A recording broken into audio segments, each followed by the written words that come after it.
এই ভিডিওতে দেখেন বন্ধুরা মানুষের সমালোচনা। দেখ দেখ অমুকের ফুলাটা ব্যাগ লিয়ে হুদায় দৌড় ফারে পইরা কি করবো? বন্ধু মাইসে করলে আবার আর কিছু হইতো না। পুকুরও মাছ ছাড়ছি, রেতে আসনা করতাছি। পোলাবান গুলা সারাদিনই বয়ে থাকে। এখানেও সমালোচনা। দেখ দেখ নষ্ট হয়ে গেছে গা, বাহুত্র হয়ে গেছে গা। কে বাপের লগে খেত খামারে কামড়ুন যায় না? দেখেন শেষ পর্যন্ত কি হয়। এখন কাজ করতেছে।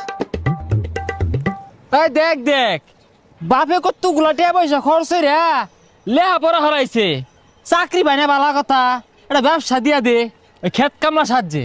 ভবিষ্যৎ অন্ধকার।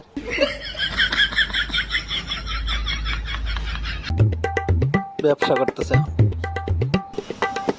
হো হো, দোহান দিয়া দিছে তো পড়ালে লাভ কি? শান্তি নাই কোনো লাস্টে যদি জায়গায়।